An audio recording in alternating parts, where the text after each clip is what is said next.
자, 오수근의 한중일 타임즈.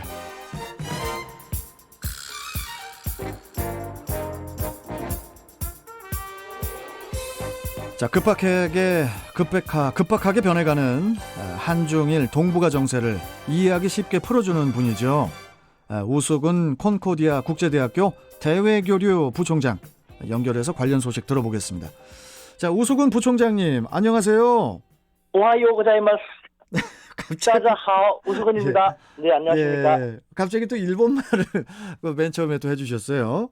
오늘은 일본과 관련된 이야기를 하게 될 것 같아서요. 네. 알겠습니다.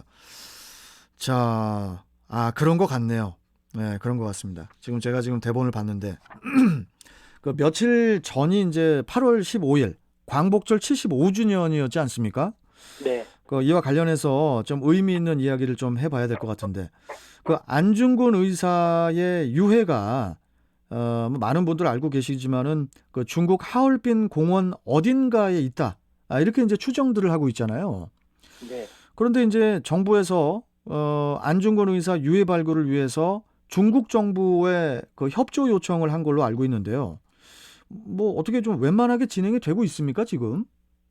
네, 그 사실관계를 이제 바로 잡는다면요. 네. 우리 정부는 이번에는 뭐 안중근 의사 유해 발굴을 위한 협조 요청을 하지 않았습니다.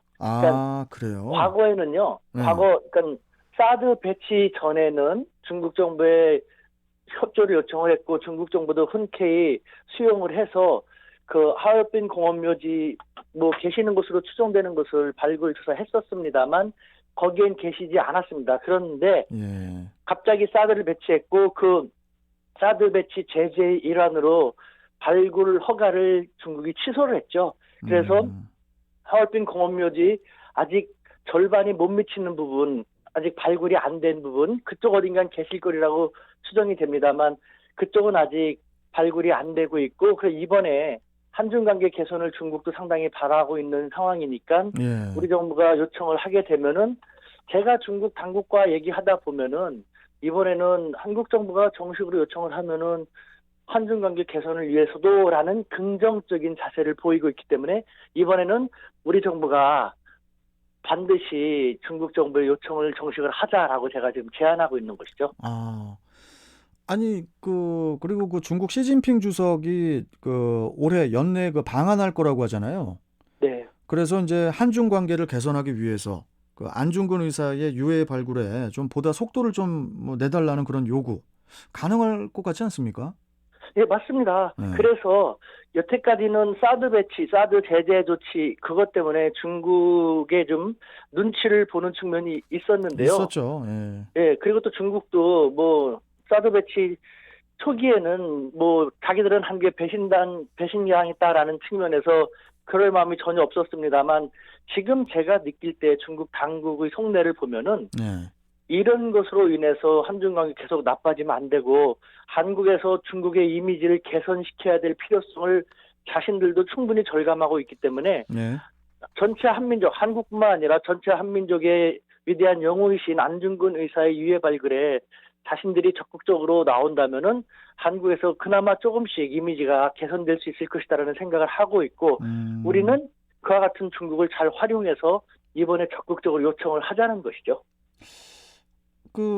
우리 우수근 부총장님께서 그 판문점에 안중근 평화공원을 조성을 해야 된다, 이렇게 이제 의견을 내셨더라고요.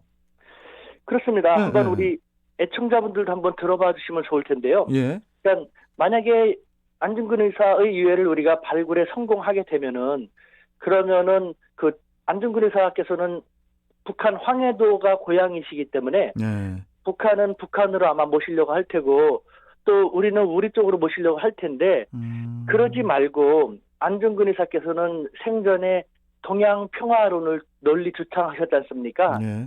그러니까 안중근 의사의 유지를 받들어서 지금 지구상에서 유일하게 냉전의 잔재로 남아있는 판문점 지역에 안중근 의사의 유지를 받던 안중근 평화공원이라는 것을 조성을 해가지고 남북 및 중국이 함께 우리는 안중근 의사의 위대한 뜻을 계속 발전시킬 것이다. 네. 앞으로 한반도를 비롯한 동북아에서만큼은 계속해서 평화가 정착될 수 있도록 국권이 노력할 것이다라는 그런 측면으로 하면은 상징적인 의미가 더 크지 않을까라는 측면에서 제가 제안을 하고 있죠.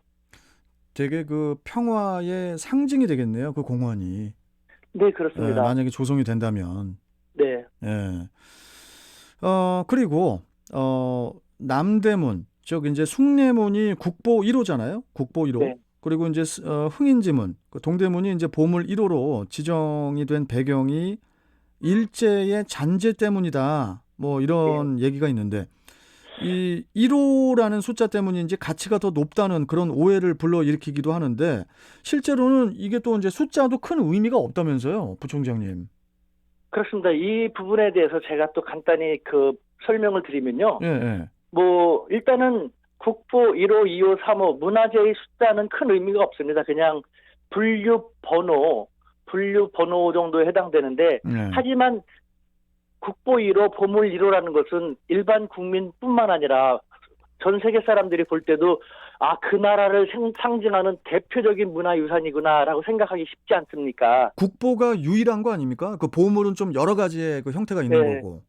네, 그런 측면에서 국보 1호 남대문은 우리가 다시 한번 재고할 필요가 있습니다. 예, 예. 왜냐하면은 저도 반성을 해야 합니다만 저도 며칠 전에 알았습니다. 그동안 저도 학교 다니면서 국보 1호는 남대문 이런 식으로 배웠기 때문에 그런 줄 알았는데 예, 예, 예. 그 지정 사연을 알고 난 다음에 대한민국 국민으로서 정말 허탈하고 이것을 알았으면서 이것을 알고 있었던 정부 해당 부처의 관료들이라든가 우리 정부에 대해서도 좀 상당한 분노를 느끼지 않을 수 없었는데요. 아니 그러면 이게 일제 잔재면은 이거 바뀌어야 된다는 말씀이시잖아요, 그러면. 네, 제가 한번 설명을 시켜드릴 테니까 한번 들어봐 주시기 바랍니다. 예, 예. 네, 국보 1호, 남대문이 국보 1호가 된 경위는 다음과 같습니다. 일제시대인 1933년에 일제는 조선 보물고적 명승 천연기념물 보존령이라는 것을 제정을 했습니다. 예. 이를 토대로 우리 땅에 있는 다양한 보물고적 명승을 조사한 다음에 그중에서 그 다음엔 1934년에 503건을 문화재로 지정을 했어요. 예. 그런데 이때 남대문을 제일 먼저 조사를 해서 결국은 남대문을 문화재 1호로 1호 번호를 부여했는데 이걸 갖다가 1962년 우리 정부가 그대로 받아들여서 현재 우리 문화재 번호, 국보 번호로 사용하고 있습니다. 그런데 여기서 문제는요. 예. 일제가 그러면 남대문을 왜 문화재 1호, 당시 그러니까요. 문화재 1호로 했을까? 그것이 과연 문제입니다. 1592년 임진왜란 때 예, 예.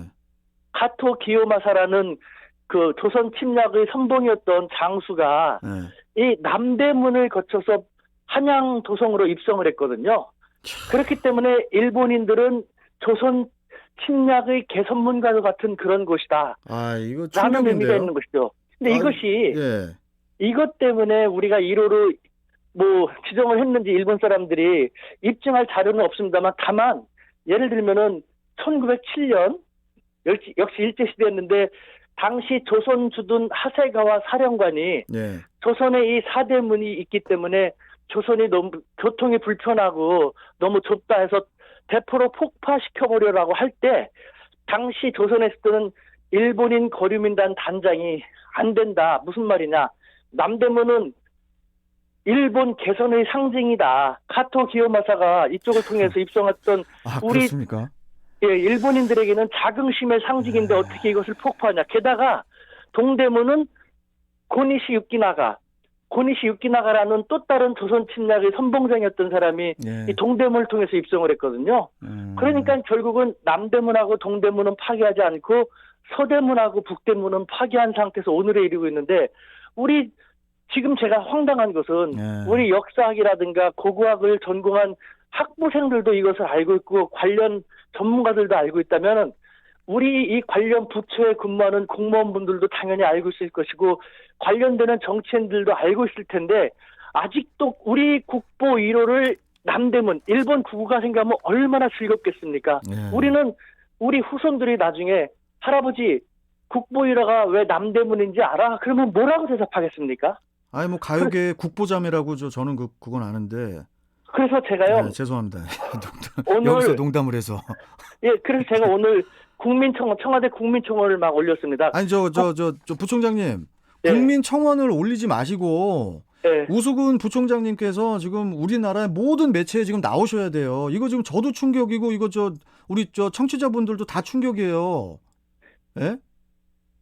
이거 이런 상황이면은 국보 1호는 뭐 경복궁이 돼야 되고 보물 1호, 보물 1호가 뭐 창덕궁이 되든지 이거 좀 바꿔야 될 것 같은데 지금. 예를 들면 국보 1호라는 것은 말씀드린 것처럼 그 나라의 상징이고 그 나라의 대표적인 것인데 우리 한글, 훈민정음 전 세계에서 얼마나 과학적이고 위대한 것으로 평가받고 있습니까? 이거 지금 되게 훈민정음은 국보 70호에 불과합니다. 예.